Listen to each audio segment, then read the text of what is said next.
Okay, Tom, over to you. Thank you, Lou, and thank you all for coming, both via Zoom land and here in the room. I am delighted that for this, the eighth and the final presentation in this year's Great Decisions program, to have my longtime friend, Philip Zelikow. Phil and I have had careers that have intercepted at several points, 9/11 Commission, the Bush administration, and he's recently moved to Hoover. So we've done a number of things already here that I will minimize, as always, the introduction to maximize time for interchange. But Philip has done many things in his career. A common theme running through it is look at ways to make our system, our government, work better. And this COVID crisis group looking at the national and to some extent international response to COVID is a part of that continuous effort to identify flaws and propose fixes. So with no more introduction than that, Philip, it's over to you. Okay, thanks. I think all of you can hear me. Those watching on Zoom have a big slide in front of them, and they have a little thumbnail of me off to the side. That's probably for the best. The slide is more attractive than I am. So Tom asked me to talk a little bit about pandemic preparedness and reflect a little bit on what I call the COVID war. There are some people in public health who don't like war metaphors because they don't like to militarize public health crises. Actually, quite a few members of our group thought the war metaphor was quite apt, and it's what we used for this reflection. What you see in front of you on the slide is the cover of the book, Lessons from the COVID War, an investigative report that was published almost exactly 1 year ago by Public Affairs. It's available in paperback and audio and audiobook, and was very widely discussed at the time it came out, and I was on television, and the Washington Post devoted its entire editorial page to the report. So here we are, we're a year out from this. The COVID crisis already is receding into a misty memory, a mostly unpleasant memory. It's kind of really interesting how few politicians even want to talk about it. This is interesting and curious and sad. It's interesting. This was the costliest crisis in the history of the United States since 1945. By almost any measure. More than 1 million Americans, premature fatalities. A multiple of that, let's say 6-7 million hospitalized. That's like a non-trivial portion of the population. Millions of people suffering from levels of long COVID, even now. Purely in dollar terms, I was the director of the 9/11 Commission, which issued its report in 2004. 9/11 probably maybe cost $50 billion, which is a lot, which is a rounding error in comparison to the cost of the COVID crisis. We have spent, this is federal alone, we've spent in connection with the COVID crisis in about $5 trillion.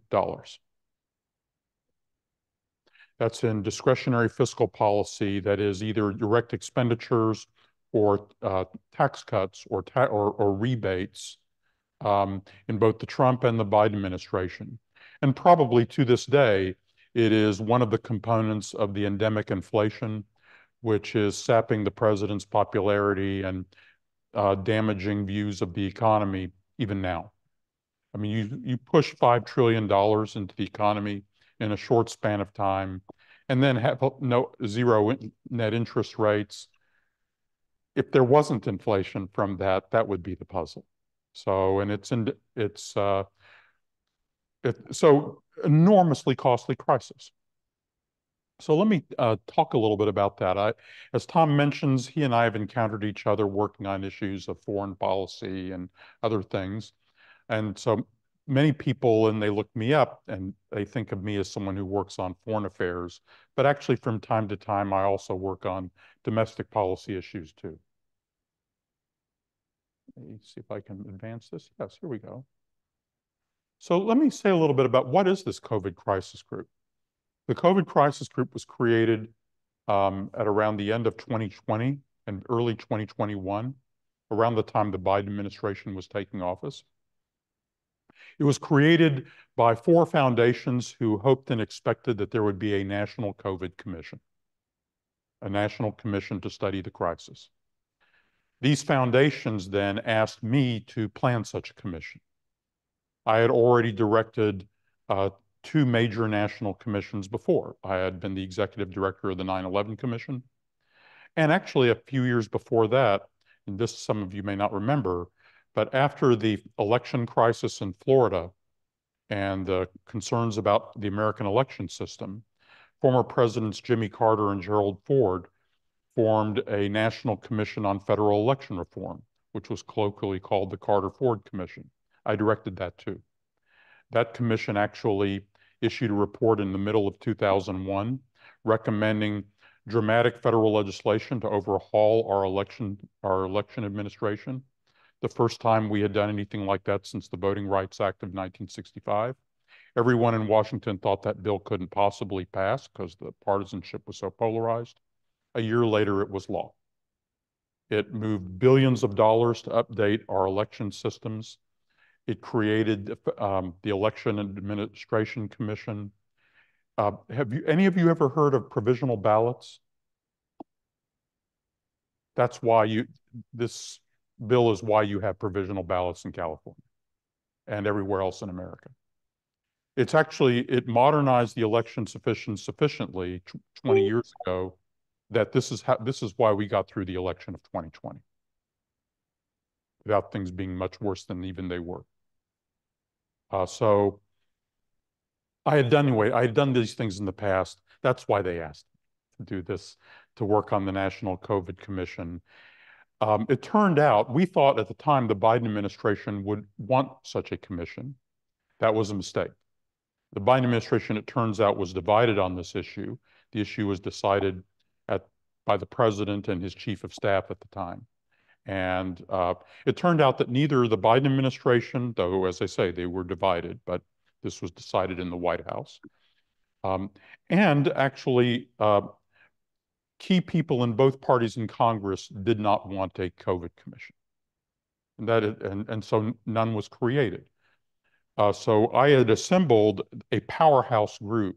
You see the names behind you of 34 people, some of whom are actually quite prominent here in the Bay Area. There's one Stanford faculty member on that list. That's David Relman, who is one of the top virologists at Stanford, and actually one of the top virologists in the world. But from UCSF, there's Emily Silverman and Dr. Rodriguez, who also teaches at UCSF. Charity Dean had helped run public health in California during the crisis. So a number of people from this side of America were involved in this. It's really just an incredible all-star group.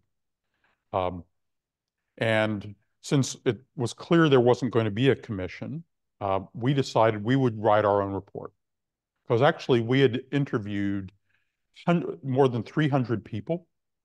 We had looked at all kinds of evidence and all kinds of materials. We had hired a bunch of people, done a lot of preparatory work, and actually felt like we had a pretty good understanding of what had happened. So we decided we'll just write it up. And that's the book that came out a year ago. So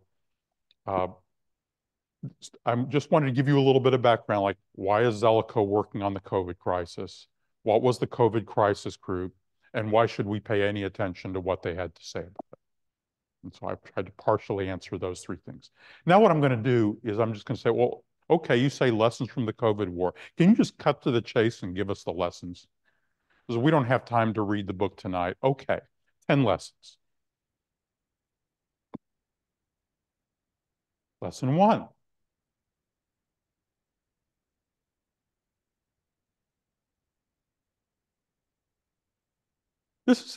This is actually interesting. So the last great pandemic in American history was the flu outbreak, the great influenza pandemic of 1918, 1919, spilling a little into 1920. Probably killed north of 600,000 Americans. Um, was a worldwide pandemic, worldwide huge losses, the largest until COVID. COVID probably worldwide, by the way, has killed, prematurely cut short the lives of well over 20 million people. Incidentally, the numbers for fatalities on this don't look, you'll see a lot of numbers that are way below that. The only way to do reliable numbers on this is to use excess mortality data. It was more than 20 million before China decided to throw open the gates, which they did about a year ago. At the end of 2022, they decided to, kind of kick over the traces, and probably nearly around 1 million Chinese died promptly in early 2023. I'm serious. That was probably foreseen by the Chinese leadership at the time they made those decisions, which is interesting since we assume the Chinese venerate the elderly. Well, in this particular case, maybe not so much. So here's the point, though, I wanted to make, circling back. If you could look at the old influenza episode, this is a case in which we had no science for this. When that influenza outbreak occurred, no one at that time had ever seen a virus. The first time a scientist actually looked at a virus in a microscope was in the 1930s. So they're just struggling and improvising in the face of a disease they could barely, vaccines out of the question. So they were just coping the way people had always coped with terrible disease outbreaks. This is a case now, we have this incredible science. In this particular case, for example, we came up with the vaccine design for COVID about 3 weeks after we got the genome. We had a design for the vaccine probably even by end of January, early February 2020. Now, partly that was because of some very smart and far-sighted scientific investments that have been made in coronaviruses before COVID by a handful of far-sighted people. But the scientific knowledge we had there, and of course we at this point had this magnificent health establishment. We were regarded as having the premier health establishment of the world. No one was readier than us. And then you see this performance. So the first pandemic, okay, it was beyond our science. And we had the primitive healthcare system of 100 years ago, which then said, okay, so this time, what's your excuse? This is actually one of the things that makes this pandemic so interesting from a public problem-solving point of view. It was not a problem of we didn't have the science. It was a problem of we didn't know how to apply science in practice. It was a problem of governance and policy work. Not a problem, not an absolute inability to understand what we were dealing with and find tools. So this was, in other words, this was doable. We could have saved a huge number of lives, and we could have done much, much better in this crisis than we did. So lesson 2, why did we do so poorly? By the way, the United States did exceptionally badly in comparison with other countries. There's a lot of argument about this. If you wanted to do the method, how would we do the comparison? For me, a really good way to do the comparison is to compare the United States, which is a very diverse country, with the European Union, which is a slightly larger populace, also very diverse. Actually, the European Union tends to be older. And since the number one correlate to mortality was age, the European Union was more vulnerable than we were. And the European Union is generally somewhat poorer than the United States. And then you can break it down and you can even say, let's compare, say, Florida with Italy or Florida with Spain, for instance. And you'll find actually that when you kind of hold things constant, basically they did about 40% better, which is a lot. It could translate easily into, let's say, that saves 400,000, 500,000 lives in the United States. It's a lot. And then X number of hospitalizations and so on. So why the United States does so badly? And you see the lesson spelled out here. So we went into this public health system, we went into this crisis, excuse me, with a public health system that fundamentally, in all major respects, was the public health system we had carefully designed in the administration of Grover Cleveland, circa 1890.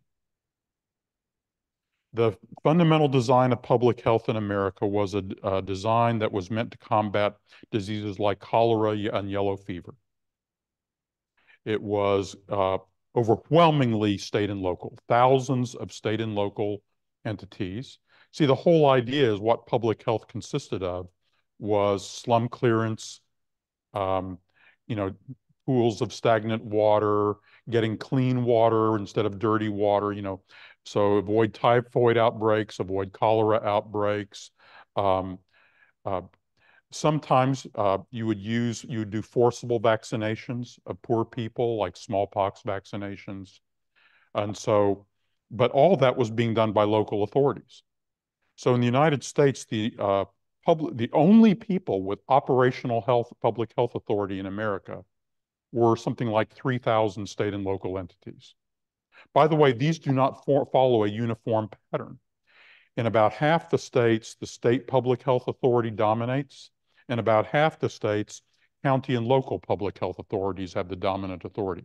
In California, for example, the state public health authority is relatively weak.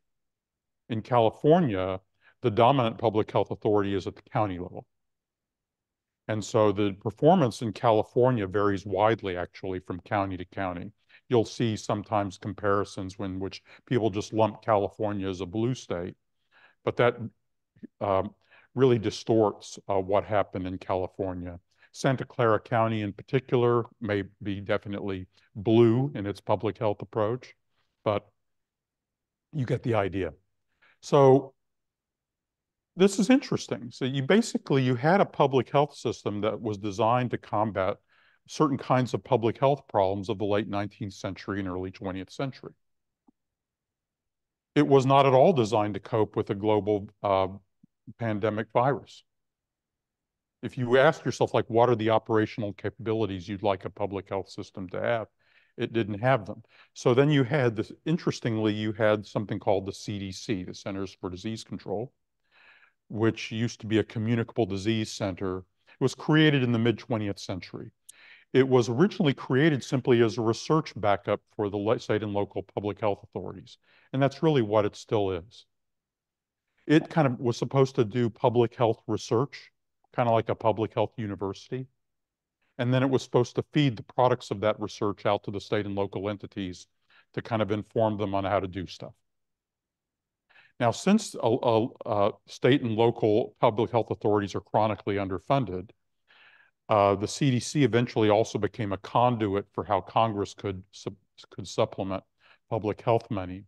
But the point of the story is the CDC has no operational public health authority in America. So people had this image going into the crisis that the CDC was our national public health authority. This is a completely misleading image. It has no executive power in America. It can't do anything anywhere. It has a tiny number of it has kind of a very tiny number of investigative teams that can, like, go to an outbreak of a disease on a cruise ship or something like that, or maybe, there's an Ebola case in Dallas and they can rush 10 or 15 people to Dallas. But I mean, that's the scale. So when you're looking for, well, who's the public health agency who takes charge in a crisis, orders up 1 million tests, and sets up the distribution system? Well, we have no such entity in America. So you begin right away, you instantly begin to say, oh, like, we entered this crisis actually with no serious national public health enterprise. Yes. And it's just, that's the fundamental structural way this was designed in America, and no one ever redesigned it. And by the way, there are no plans underway now to redesign it. Lesson 3. And this is very interesting. The narratives people took from the crisis were basically culture war narratives. There's a narrative of, on one side of, you didn't believe enough in the science, you didn't do right. Then there's a narrative on the other side is, we shouldn't have trusted the elites and they misled us and they failed. And so distrust science, distrust pointy-headed experts. Actually, and what you remember too is a lot of the friction and poison and toxicity of the way the debate had developed, say, by spring, summer, fall of 2020, and then since then. And actually is such an ugly memory that politicians in both parties want to put it behind them. They want to put it behind them because they both actually have their narratives of who's at fault. In the Democratic side, basically it's, well, this is Trump's fault. So then they have a story, is how this is all Trump's fault. And then they're on the Republican side, they have a narrative too, which is this is China's fault. And the experts were all wrong. See, on the Democratic side, this is Trump's fault, and the experts were mostly right, and he screwed it up. And each side kind of has a blame narrative that kind of works enough for them that they're good with that. And therefore, since they had their blame narratives, they couldn't, not enough of them could come together to actually get at what really happened. What really happened, what we found, and I think we document pretty convincingly, is that actually at first there was quite a lot of broad unity about the need to combat this and work together. Let's say in March, April 2020, February, March, April 2020. Then everything began failing, and it was obvious things weren't working. And then federal crisis management simply collapsed and was abandoned. Actually, Trump gave up on federal management of the crisis in April, May 2020. And then at that point, people basically reverted to their culture war narratives. You see, policy had completely failed. People didn't understand why it had failed. They knew things had failed. And then they just went into blame narratives, which were basically cultural narratives. It turns out, by the way, meanwhile, when the states and localities were actually cobbling together their responses, you heard all kinds of red rhetoric and blue rhetoric. But when you actually closely study what states actually did, they mostly did about the same things. They would cast them with different kinds, like that is, they mostly closed and reopened at about the same times and for about the same reasons, whether you were in Texas or you were in New York. And then it is also very interesting to look at which states did better or why they did better, and it doesn't follow a red-blue narrative at all. One of the some of the people who admired our book and who like talked to Ezra Klein in the New York Times about it and stuff, this was a really striking finding to them, that the whole red-blue narrative was basically wrong, and that actually the culture war narrative arose because of the policy failure. We have it in our heads that because we were so polarized, policy failed. No, we became polarized because the policy failed. At first, there was a ton of desire to work together if people could figure out what to do. This was even true for Trump. It's like at first, for about a month or two, he was kind of throwing stuff at the wall. He was hired on the recommendation of others, Debbie Birx, and then and by the way, this is before he changed chiefs of staff. This is when I think Mulroney was chief of staff. And then kind of in spring of 2020, Trump decided to change his whole approach. He washed his hands of federal crisis management. He fired Mulroney, hired Mark Meadows, basically froze out Birx and decided to ignore her, and they just embarked on a different path. But this is an important lesson. So it then brings you back to the failure of governance and the failure of the institutions, which to this day hardly anyone even understands. But that was actually what was the root of the problem all along. We did look at, by the way, the China issue and the issue of cause, and we had several people in our group who were at the cutting edge of the work on this issue of how did the pandemic start? And the honest answer is we don't know. I'm very familiar with the arguments on both sides, and we interviewed the top scientists on both sides of this argument, and we understand their position well. And actually the book unpacks this in a way that a layperson can understand. I'm happy to go into more detail about this for folks who are interested. I mean, it has to do, we to this day do not know what was case zero in China. We don't know when and where the first case of this actually arose in China. And as time has passed, the doubts don't go away.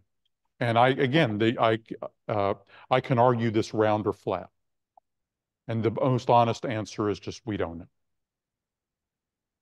I'm not 100% sure the Chinese know. The Chinese comprehensively covered up everything about this, but they would do that anyway. There is no account of this crisis in which the immediate Chinese response looks good. So certainly like in the first month or two. And so their instinct was just they refuse any outside investigation. They cover everything up. But that's how they roll. The two great agendas for the future, by the way, is we need global surveillance of disease outbreaks. And we need a higher standard of enforcement for the safety of advanced biolabs. That is, so this was a case, we thought we'd set up a fancy system in which if there was a disease outbreak, a nation reports that instantly. But of course, it had no teeth in it, and it immediately failed in the crisis. And so now we're currently discussing whether to have a new pandemic treaty that will, in many ways, just replicate the problems of the old treaty. However, if you think about it as an intelligence problem, and Tom once upon a time thought about intelligence problems, if you think about this as an intelligence problem, you'd ask yourself, what are the indicators and warning I could look for that do not rely on the reporting of governments? The answer is potentially a lot. And you could do a lot of things to set up a network, a global surveillance network that could alert you in lots of ways. It turns out the way we got alerted about this pandemic is through what you could call the white coat surveillance networks, because doctors around the world talk to each other. The other side of this is, there's a story about a possible leak in the biological research process in China. We don't know if that's the cause of the pandemic. We do know it could have been the cause of the pandemic. That that could be possible. That is, they were conducting very high-level dangerous research in these pathogens. They were collecting thousands of samples. They were doing some advanced biology work on these samples. They were doing so in a facility, should have been at least what they call BSL-3 or BSL-4 level work, biosafety lab level 3 or 4 level work, which they were doing in like BSL-2 and 3 facilities. But we don't know whether that was the cause of the outbreak, but it could have been. Therefore, and then we see that there are about 60 right now of BSL-4 labs around the world. And by the way, biological research is the Wild West. And quite a lot of it is being done in Asia in very lightly regulated ways. And so that is an agenda for the future too, is how to raise and better enforce the standards for biocontainment and biosafety. Because if it didn't cause this pandemic, it could. Lesson 5. So the first thing that needed to happen here, the first stage is you want to try to detect and prevent. And if you can't prevent, you want to contain. You want to contain a pandemic right away. Well, containment failed. Containment had probably failed by sometime in February 2020. actually. So, and then the federal crisis management simply collapsed under Trump's leadership. So anyone, by the way, anyone reading this book, we have, I think, very authoritative portraits of what happened in the Trump administration. And no one reading this book will want to see Trump as president again, in case you needed anyone here needed convincing on that score. But as we say here, Trump was a comorbidity. He was not the cause of the thing. And we all now know what comorbidity means. It's a pre-existing condition that increases the risk of death or serious illness. Yes, he was. But the systemic, you're beginning to get a sense of the scale of the systemic problems. One of those problems, by the way, is that you can illustrate, take the example of, remember the collapse of testing? Testing. No one could get tests, and then, right. It turns out, by the way, that the Koreans, the Germans developed really good tests right away and distributed them in the millions within a few weeks. We didn't. And then when you think about what the problem with testing was, it's actually, first we had the materials needed to create a good test. As soon as we had the genome, you could have a test within a week or so. Then you just needed the operational capacity to order up and produce a very large number of tests. But then even after you did that, let's say, I solved that problem and I can order up 1 million tests really quickly. Having 1 million tests in a warehouse doesn't solve your problem. Because then you have to, what exactly do I want these tests for? Like, there are 3 things the tests could do, let's say in February, March 2020.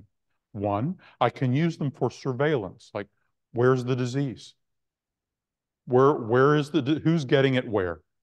So then maybe I know where I need to have controls and do stuff like, tell people to go home from work or close a school or something, because I know where the disease is. If I don't know where the disease is and I'm flying blind, I tend to just react spasmodically and close everything, even in places that don't even where no one's getting sick yet. And then I use up my political capital in about 6 weeks. And then where am I by May of 2020 or June? So you could use tests for surveillance. You could use tests for diagnostics. As you think you have COVID, but do you really? We need to get that right for you because we're going to treat you. Third, I can use it for screening. That is it look like you might very well have COVID, but we're not sure? Maybe you shouldn't go to school today, or maybe you shouldn't go to this workplace today. Now, if you think about it, each of these these are actually different quality tests for these different purposes. And these purposes all would have an apparatus of their own, a protocol of who would get the tests. So I've got my 1 million tests in a warehouse, right? But depending on what my mission is for the tests, I give them out in different ways to different people with these different protocols. And by the way, maybe at different levels of quality, like antigen tests were pretty good for certain crude purposes, where you get really instant readings for screening, but right, and so forth. Of course, if you think that you think about it for a moment, you're just realizing, the testing problem is not about science at all. The testing problem is, first of all, I've got to have this industrial operational capacity to manufacture these things and stockpile them and distribute them. I have to have some relationship with private industry to do that. Then I actually have to have policies in place, like, and what are the tests going to be used for? And then I've got to have protocols to deliver the tests for that purpose to the people carrying out that purpose with the procedures of what they do. You realize that this is it's a straight up policy problem. No rocket science, really, you just have to do the work. But if you kind of go into this with none of this preparation and none of this understanding, basically with your CDC university professors, doing research on the nature of disease, right, you might, like the Stanford University biology department, had they been in charge of the testing process, could not have solved it either. right? They don't do, they don't do manufacturing, et cetera, et cetera. They do a lot of other things that are very important. You with me? So you begin to, that's what I mean by these systemic problems. Another lesson we took away from this is we have a very interesting healthcare system in America, as all of you know. And as probably all of you know, our healthcare system isn't like other countries' healthcare systems. That doesn't mean everybody has a magical single payer scheme. Actually, they don't. Their schemes are kind of often public-private schemes too that are have their own complications, but ours is uniquely fragmented and weird in lots of ways for historical reasons that date back to decisions and choices made mainly in the 1940s, 50s, and early 60s about the way we built our hospital systems and our insurance systems and so on. And as a result, the whole way hospitals are set up makes it extremely difficult for hospitals to respond to surge problems. So there are here and there you'll have networks of hospitals that will create, but in general, all the incentives on hospital administrators is just-in-time inventories, no surge capacity, no. And by the way, if I've got extra beds, that doesn't mean that there's an administrative capacity to look across and pool available beds, and so um, we don't really have a national health security enterprise, right? Because we have the Grover Cleveland administration system. And this played out, any of you who interacted with the healthcare system during the crisis very quickly got a sense of what I'm talking about. Another lesson we took away is it's really interesting to think about health security like national security. I don't think that's hard to defend because the biopharma industry is actually a lot like the defense industry when it comes to a major health crisis. The biopharma industry, the profit centers of the biopharma industry are routine diseases for which there are routine, widely consumed treatments. That's the business model for and you develop, you spend all this money on 90 speculative drugs, and then you find the one that, helps you with obesity, and you've made your day, right? Your Ozempic, right? And so on. You've got the magic, and then you're good, because obesity is not like a once in a generation problem. But pandemics are. There's no business model. So if you want to produce basic, like war, if you want to produce stuff you need in wartime, then you have to treat the biopharma industry kind of like the way you treat defense procurement. We buy a lot of stuff that we mostly don't need in peacetime, but we buy it in, well, then how do they do that? And then you look at the way we buy biopharmaceutical products for health wars. And it's actually the approach you would need to adopt for therapeutics and vaccines would be very similar, including the issues of multi-year procurement, security of demand, the complicated relationships with private industry. And the biopharma industry is also highly complicated around a handful of kind of major contractors, so to speak, but then a gigantic network of people who do various, in the supply chains and in the R&D side.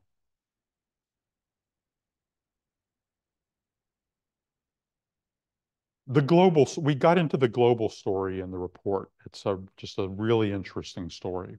Because by the spring of 2020, it was pretty obvious we had a vaccine design. And the problem for global availability of vaccines in the COVID crisis is not a science problem. It is not a problem of the R&D to develop a vaccine. What we had were several promising candidates. You had to have a portfolio approach to managing your R&D to see which ones proved out. So you had to have a good selection of your portfolio.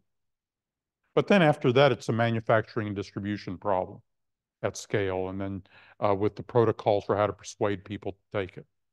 So That's the problem. A number of people, a group of kind of far-sighted people in and out of government and in and out of industry saw all this by the spring of 2020 and began lobbying for a gigantic crash program.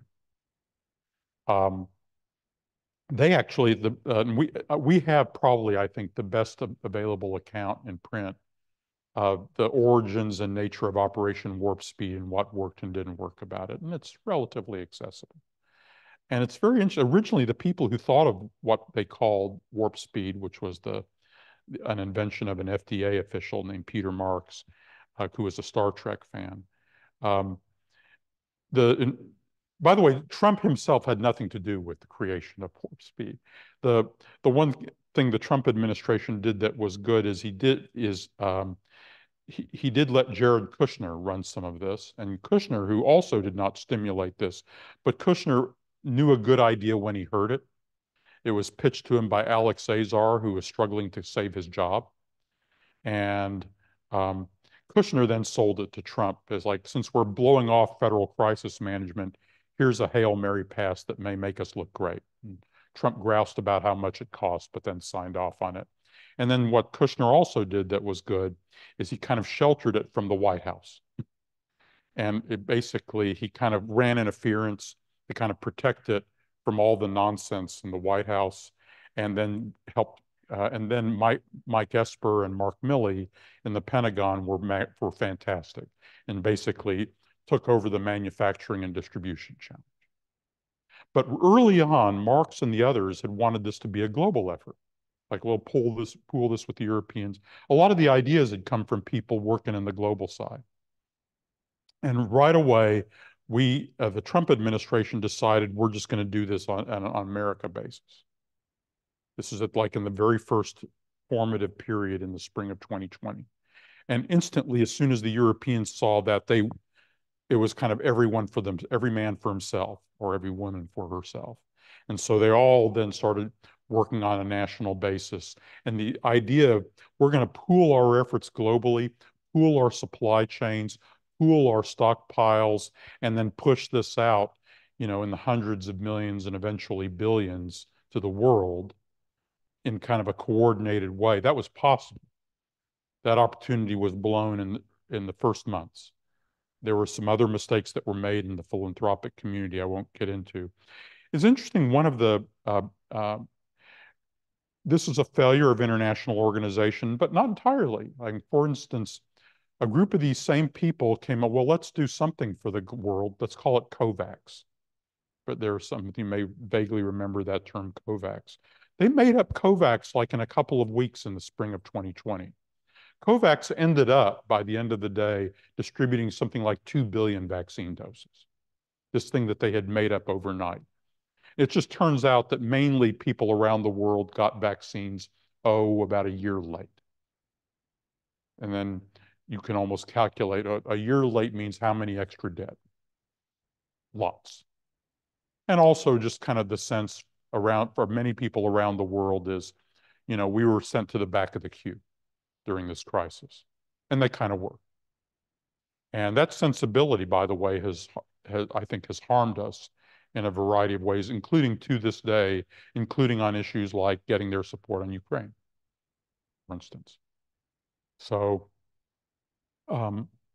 America First turned out, by the way, America First, even backfired for America, because what happened was, since we did an America First buying scheme for the vaccines, after the American demand had quickly been satisfied, all the producers, this included Moderna, that had gotten a ton of money from the American government, and certainly Pfizer, they moved as much of their production out of America as they could, because they were going to produce for the global market from outside of America. And that way they could be free of the America First strictures. So actually, the American businesses in the supply chain to produce the vaccine mostly lost the global business and were cut out in favor of people outside of the United States who weren't under the America First framework.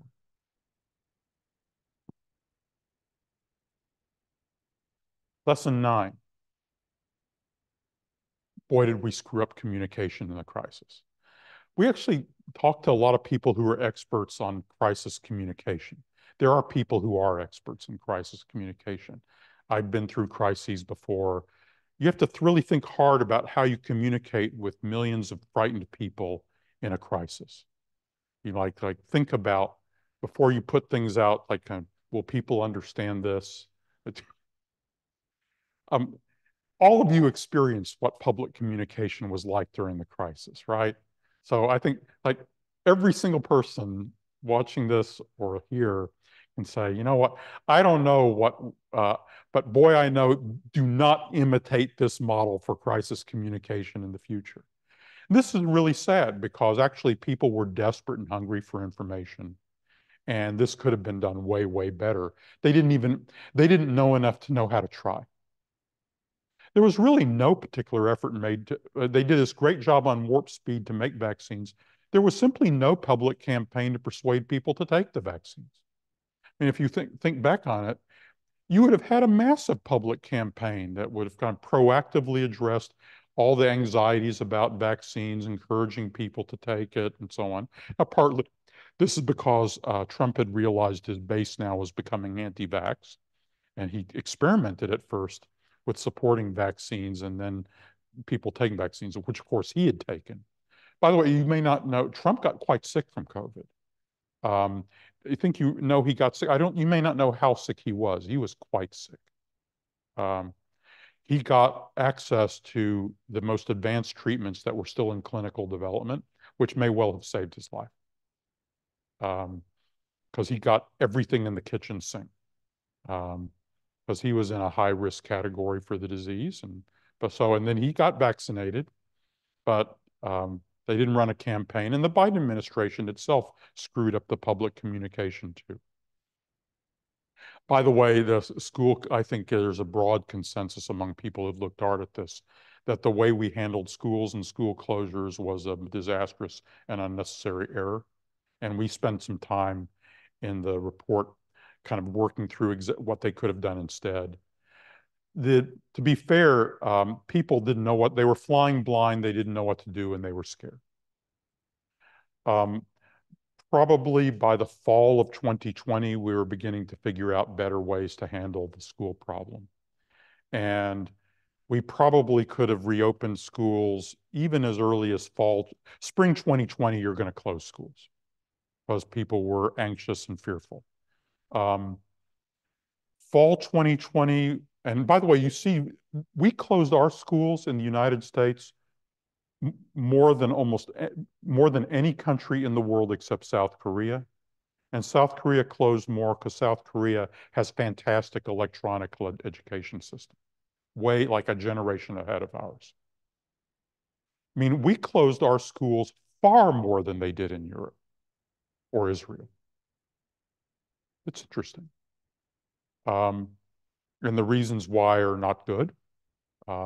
Mostly fear and then inertia. And then they couldn't figure out an alternative policy that involved screening and so on, even though people in the nonprofit world were coming up with protocols of how to do it. But the Trump people were in culture war mode, and CDC people were in rope-a-dope mode, and it failed. For sure, we could have reopened schools in spring of 2021, and we mostly did not. And some of that's on the Biden administration. We begin reopening. The Biden administration, I think, realized that their error and made a decision in summer of 2021 to try to get everything open in the fall of 2021, and did, by and large. Probably at least half a year too late, maybe more. And as a lot of you know, the consequences of this are burned in. It's another reason why the Biden administration doesn't want to talk about COVID anymore. It's just interesting and sad because historically, when Biden came into office, one of the big advantages he had over Trump polling-wise was healthcare and COVID, where the approval and hopes for Biden were like 20 points ahead of Trump. And for understandable reasons. And what happened then is the Biden people said, we're not going to talk about healthcare. We're going to run from that issue as fast as we can, an issue on which he naturally enjoyed a polling advantage over Trump. But if you run away from the issue, you're not going to talk about it anymore. That's moot. And so basically the conversation has simply been abandoned. And what people have then take away from that is government failed. So if you're on the party of government is bad, the general belief simply that government has failed and we never did anything about it, that fundamentally helps that party. And if you're on the side of people who think government can be useful, leaving the conversation there fundamentally hurts that cause. So public information. And the last lesson, lesson 10, is pretty simple. There is no reason to believe that these things come around 1 in 100 years like solar eclipses. No, that we could have another one next year or in 5 or 10 years. Actually, the ecological circumstances that make a natural outbreak more likely have grown. And also the Wild West biological research landscape increases the dangers some more. And AI and the way that it is advancing biotechnology in potentially ominous ways that have not yet fully developed is another risk factor. So we should and could have done much more than we did. But as I say, in their ways, both parties have their narratives, and neither one wanted to revisit the system in depth. That's where we are today. In 2024. Nothing will be done about it this year, of course. So in a way, the issue is whether and if Trump is elected, right? So if the Democrats take over power next year, there'll be a question as to whether they develop a really serious health security agenda or not. Quite a few Democrats are scared of healthcare as an issue because they've come to think healthcare is a third rail in American politics because they were so badly scarred by the experience with Obamacare. Politically, this is among the political folks. I think actually that has a lot to do with healthcare finance, not necessarily with health security. But and public health now has also become tarred as a phrase. So I think there are other ways to protect this. Pardon?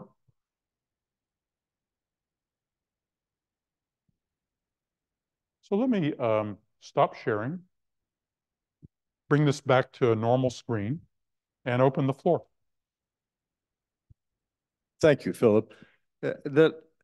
Before opening up to questions, and I know we have one over here, I'd like to add a couple of things that illustrate and reinforce the points that Philip has made. We've not actually talked about this, but I've touched these problems in different ways, and there's 3 very brief observations. One is going back now about 16 or 17 years. I was at our niece's wedding.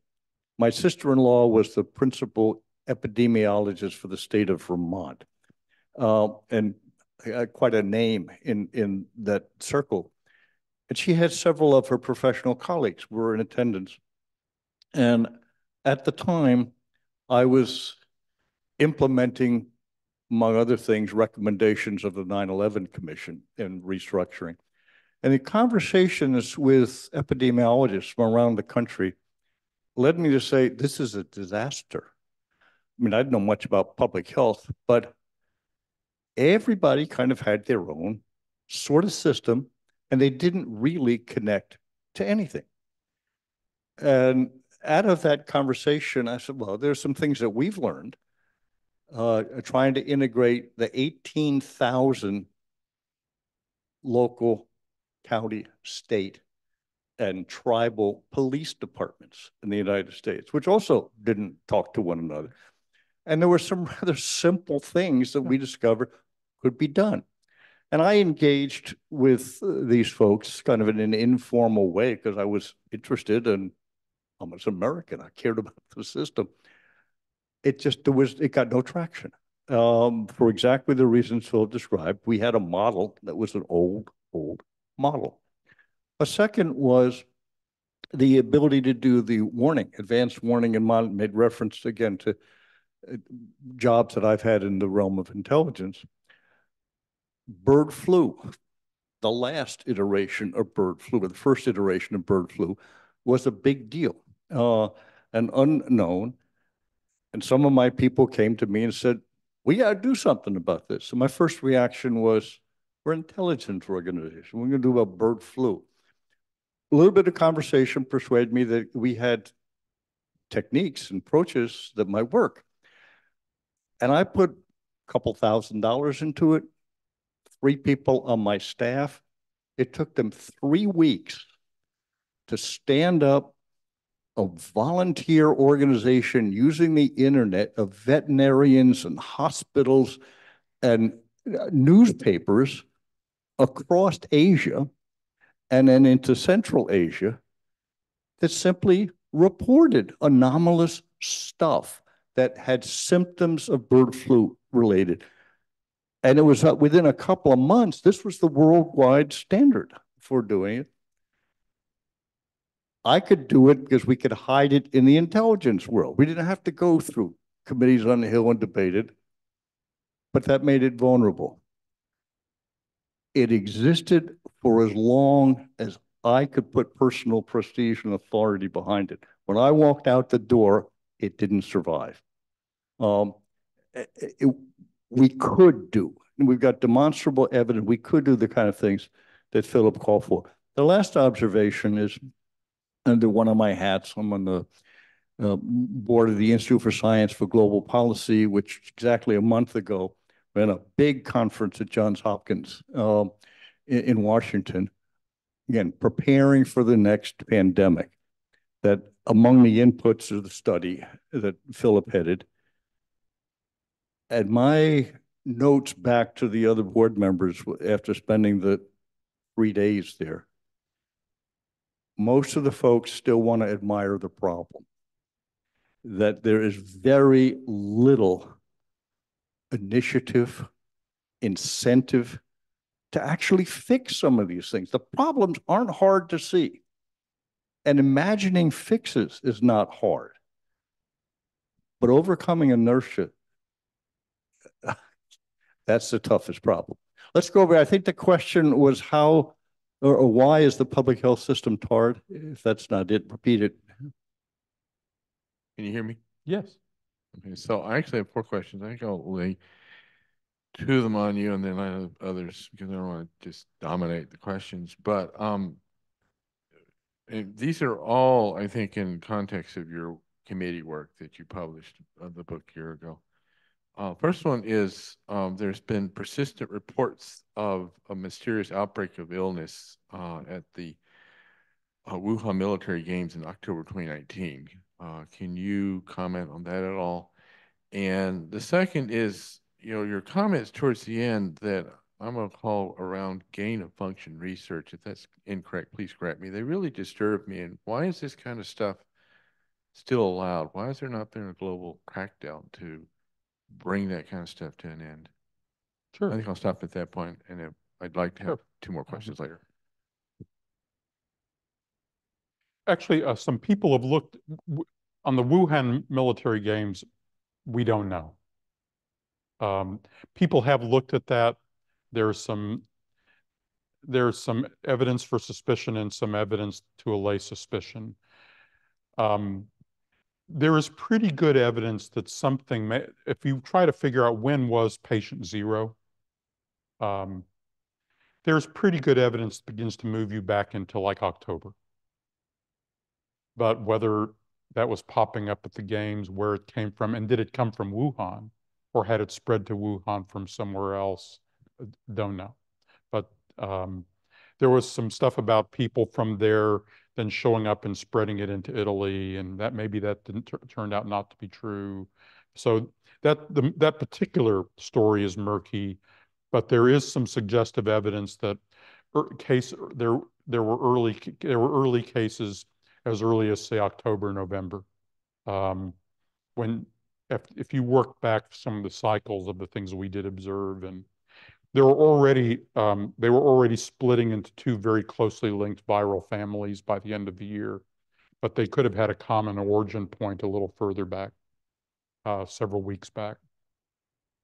On the deeper issue of gain of function research, very important. Gain of function research. function research. So let me explain what gain of function, just very briefly. I'm not a biologist, but I think, so if I can understand it, you can understand it. A lot of virology involves work in recombinant DNA research. Basically, I take pieces of DNA and I combine them in interesting ways. So what you're trying to do is you're trying to replicate potential pathogens. It turns out that, and this is not well understood, you can only make vaccines by making a pathogen. If you don't have the disease, you can't make a vaccine for it. So then how do I make a vaccine for a new disease? Or how do I even work on potential designs? Let's say if I'm worried about a particular kind of virus, how do I create such a virus in the lab to the point that I can I can identify the proteins and get other things so that I can design the vaccine that can help me beat it. So for instance, a lot of the vaccines that we rely on today, measles vaccines, other things, involve what's called gain of function research. So if like a blanket ban on gain of function research would actually cripple our ability to fight lots of diseases that people want to fight. But some of this kind of, you can tell right away that this kind of research is potentially very dangerous. Because if you're trying to create very advanced pathogens in laboratories so that you can develop possible vaccines to them, the process of creating very advanced pathogens is a very dangerous research process. That's correct. Therefore, our argument is that kind of research needs to be very carefully controlled, and how that's done, what the federal government, and there were some scientists who were clearly moving into the realm of inventing new pathogens to kind of show they could.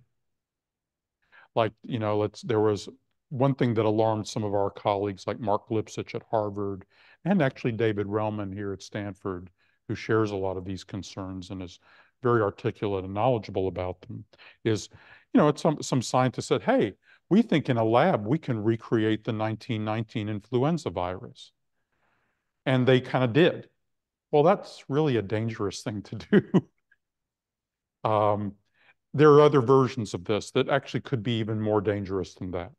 And as some of these scientists began to report these cool things that they were doing in the literature, other scientists began to say, I'm not sure you should be doing that.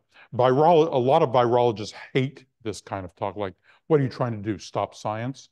So on the one side, you've basically then got this neuralgia, boy, this gain of function stuff is super hazardous, we need to stop this. And you may have heard stuff like that.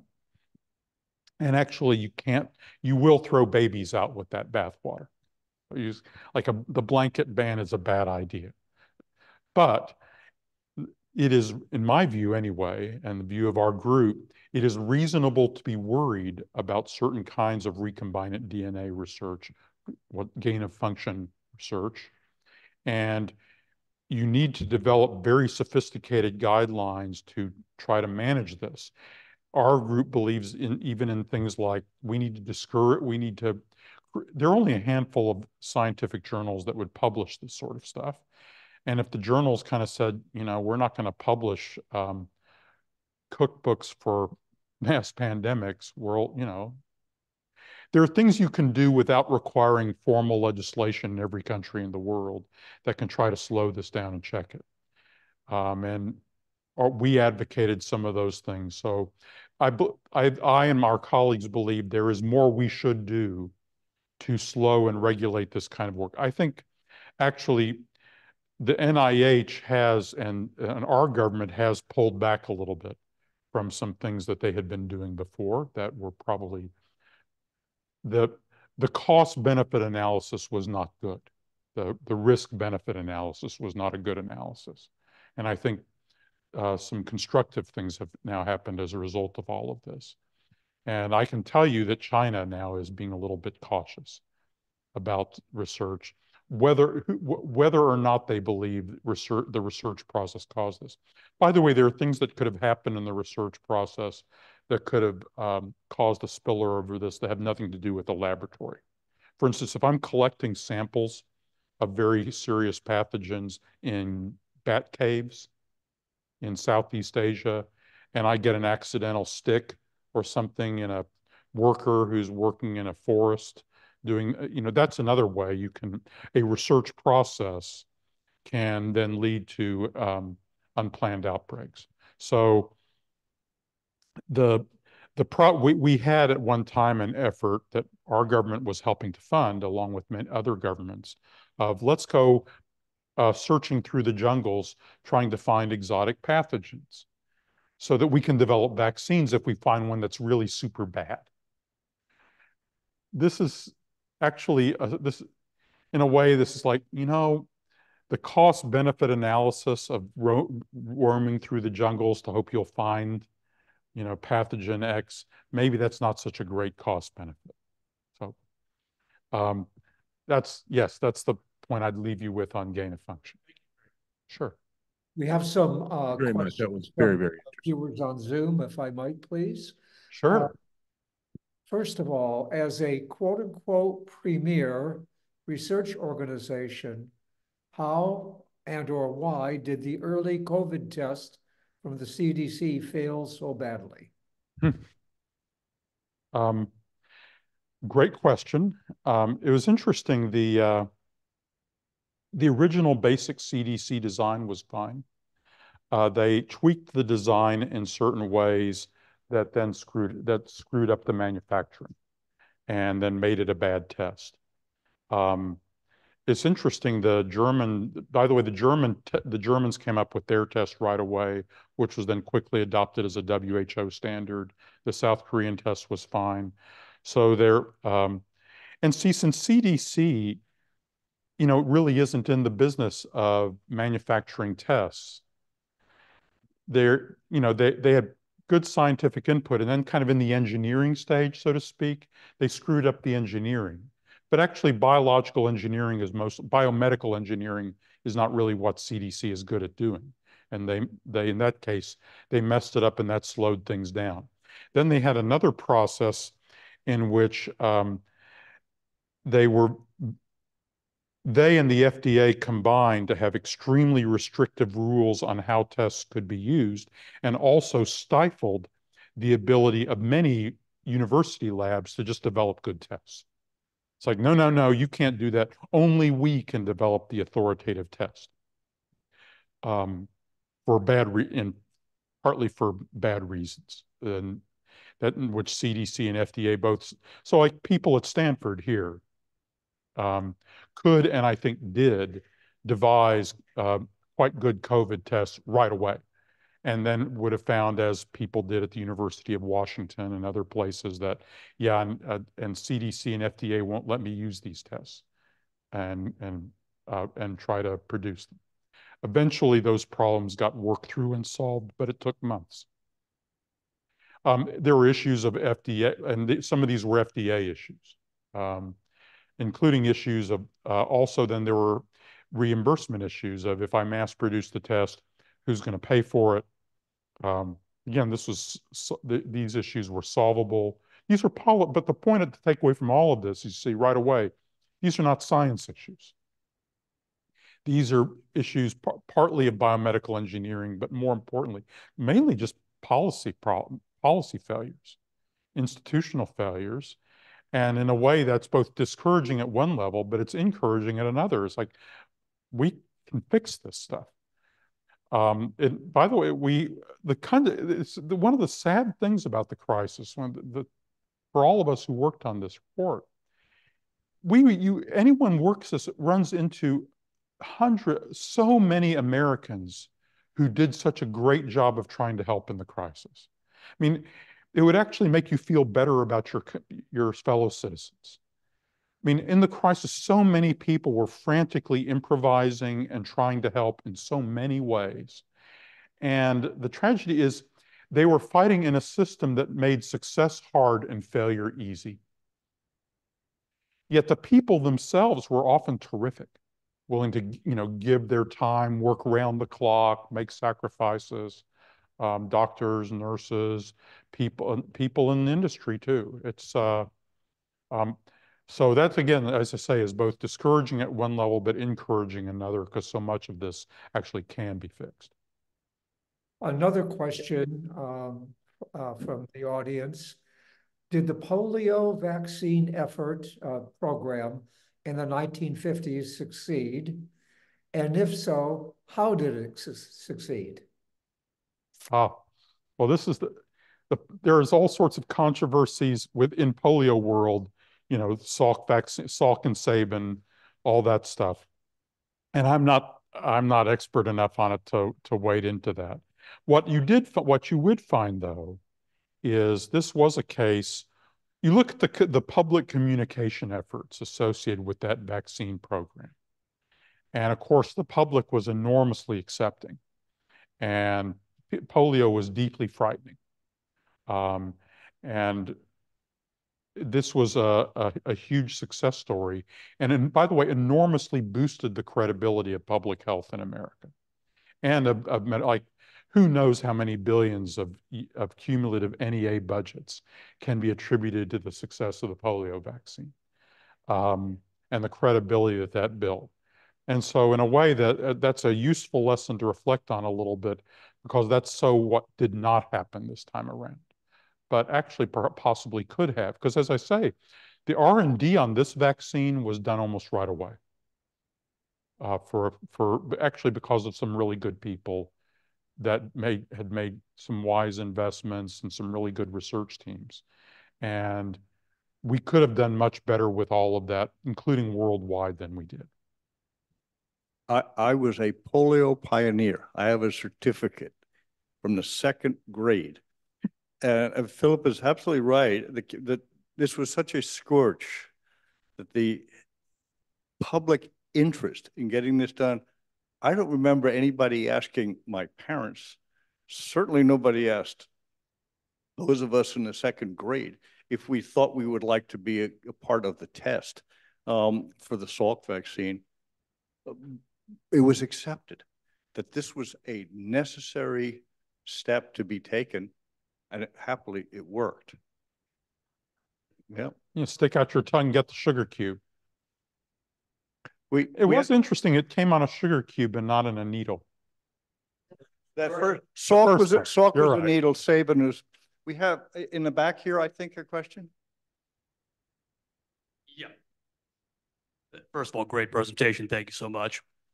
So, I come from about 20 years in the digital health field, private sector field of digital health. And one thing we've learned over the years is one of the biggest challenges and problems facing American healthcare is an over-reliance on the private sector to execute federal policy. And so nowhere did that become more clear than during surge crises like this and possibly others, as you mentioned, in the future. So I think from looking at this from what you call an information propagation angle, which is, very huge. I've actually spoken to folks over at, and I'll explain this in a second, the Office of the National Coordinator for Health IT, which just for the group it's a sub-agency at a federal level that's tasked and mandated with propagating health information exchange to private sector systems, usually using, electronic health records and vector biosurveillance, that kind of thing. So basically, information about movement of disease and spread of disease is transmitted to local hospitals, either at the county level or private level.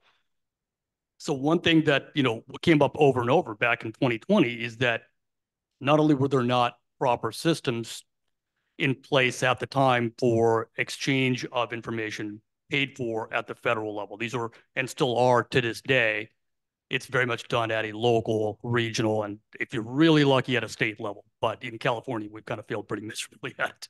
We had Cal Rio, which didn't really work, and several other initiatives which kind of didn't go anywhere.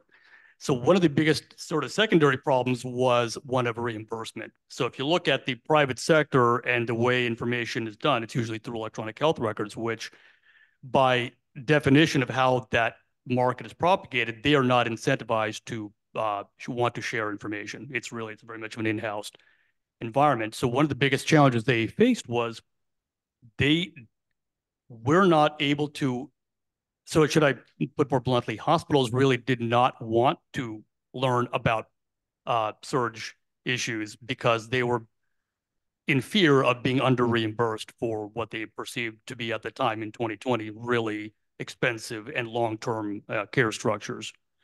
So this was not being appropriately paid for at the state level, and it wasn't really clear what the federal government was going to do.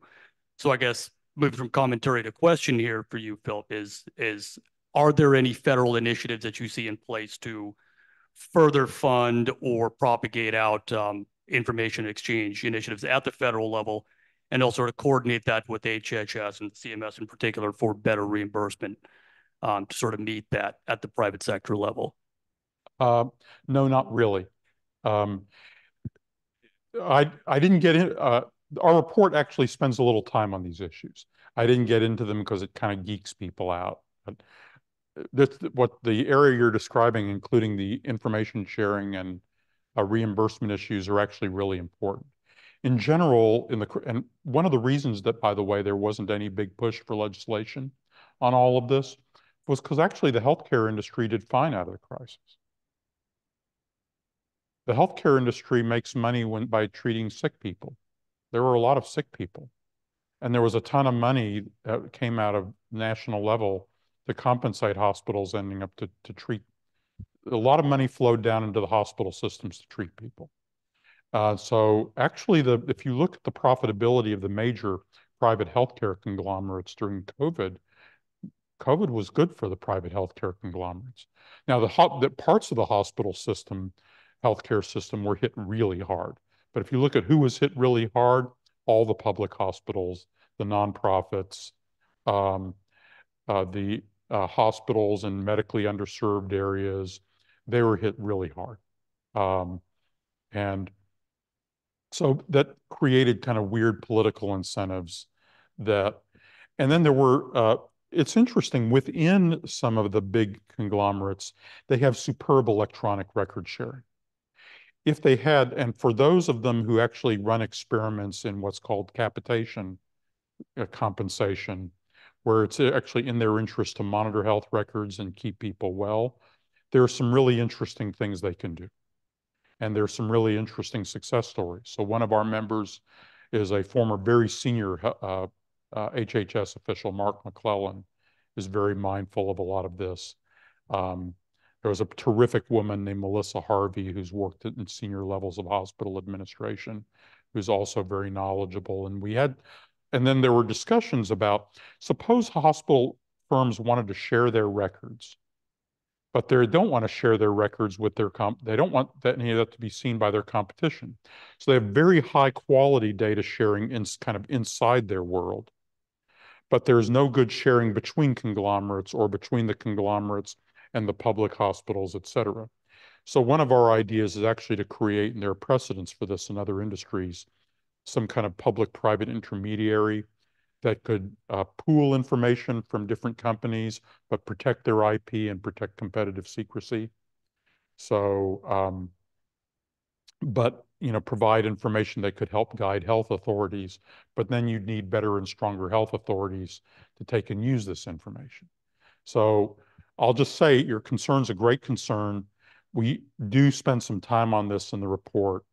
But as I say, when you get into more detail about it, some people's eyes glaze over. But actually very interesting. Lou, do you have another question online? Yes, hold on, please. Actually, I have two. This is an interesting devil's advocate position. How can a politician from any country not put his or own citizens first? Will we in the US ever be in a better position regarding an epidemic? Actually, it's not a devil's advocate question. It's your questioner shouldn't feel guilty at all about that. A president is almost constitutionally required to place his citizens' welfare first. So when we're talking about creating a global effort, you're not asking the American government to kind of somehow deprioritize Americans. They won't.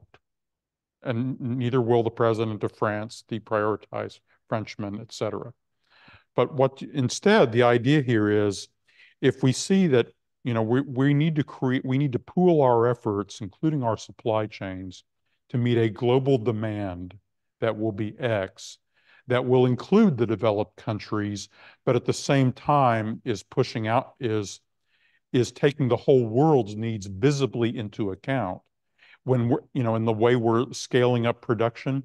For the amounts of money we ended up spending, we could have and often did too late produce for the world. Like COVAX got its 2 billion doses, actually from a lot of it developed world money, but it was just slow. But if you had scaled all this up, you could have kind of then had an organized distribution plan in which everybody felt that the most urgent needs were at least being addressed. There's a version of this too with some of the key therapeutics like Paxlovid, which we did not do the kind of advanced market commitment to purchase huge amounts of Paxlovid that we did when we made advanced market commitments to buy a lot of vaccine. So actually during another wave of the virus after Paxlovid had already been proven that came through, I think in 21, 22, maybe it was 22, 23. We had Paxlovid, but didn't have enough doses because we hadn't made an advanced market commitment, so we were like 6 months behind. But then again, you could have bought Paxlovid on a much larger scale. The extra money it would have cost you in relation to the global goodwill it would have bought you is and the number of lives that could have been saved is a fantastic return on investment. So your questioner is right. Naturally, a country's leaders are going to make sure its citizens, if they're not first in line, they're among the first in line. But if we conceive this as a global requirement from the start, instead of it's an American requirement, after we're done with that, we'll start working on the global requirement. That's a whole different management strategy. And it leads to different procurement strategies. And then we didn't cooperate in pooling our supply chains, which, by the way, in the pharmaceutical industry, all your supply chains are multinational. You can't, boy, do we rely on not just China, but quite a lot of pharmaceutical supply chains are in Europe. And this is true for things like a lot of the equipment like bioreactor bags. And so it's a good question. Okay, we've reached the end of the appointed time. Since we did start a few minutes late, let me see if I can take one more question here in the room. Let me go here. Get a chance. Thank you. So your group's work and your presentation focuses on how America could do better.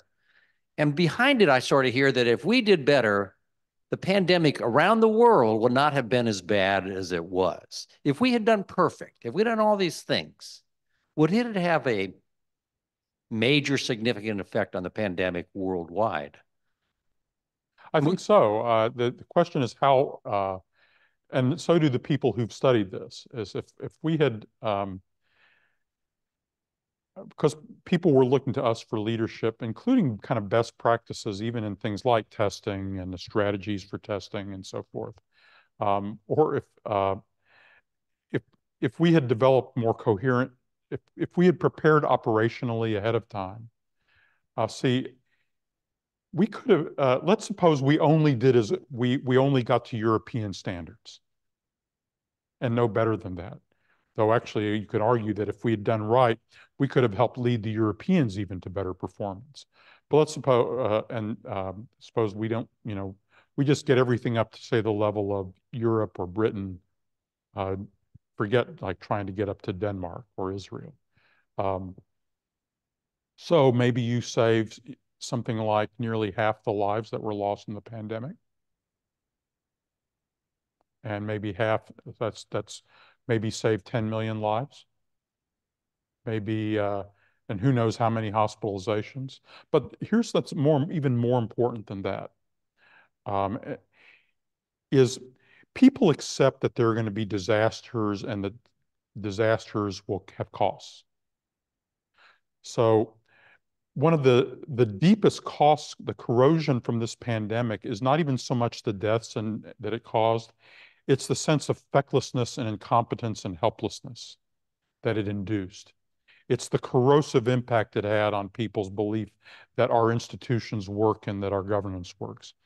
See, all of you have been through situations like you can have, like in California, one of the most popular public institutions in California is CAL FIRE. Because it's not like, well, we had a fire last year. CAL FIRE must have failed. No one thinks that. You're going to have fires. It's going to burn stuff. But there's a sense of, CAL FIRE is on the case. They're doing about as good a job as people can do.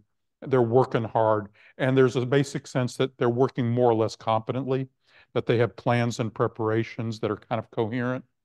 And maybe it's not exactly right, but you see what I mean? And then that's something that actually strengthens institutions. People accept that there are costs, but they feel like, as a society, we prepare to respond and we're good at responding. They feel pride in that. And this pandemic, in a way, not only were the costs way, way higher, in a way, the costs to our soul were so much higher because of the institutional failure, which then becomes a sense that our society has failed. And that's, in a way, in some ways, is the biggest tragedy. Thank you, Philip. It's been a terrific presentation and exchange of questions and answers. So please join me in thanking Philip Zelikow. Thanks, Tom. And before I turn this back to Lou to close it out, let me add my thanks to everybody in the room, the thanks to those who are online, and the thanks to those who are going to view the video at a later date. We've had terrific participation throughout the season, the series, that I hope everybody has been more than satisfied, pleased and excited by the speakers and the presentations that we've had. Thank you for your loyalty to the Great Decisions program. I look forward to seeing you again next year. Lou, back to you. Very good. So thank you, Tom, for your leadership, finding subject matter experts who are not only subject matter experts, but excellent at explaining the topics to all of us lay folk who are out and about. Just one last thing, we will produce a recording of this. We are recording this session, and we will, once it's reformulated, it'll be posted, and we'll send an announcement out later on in the week. So thank you very much, everyone. I'm going to stop the recording now and then stop the meeting. Thanks very much. Have a great week. Good night now. Good night, and thanks.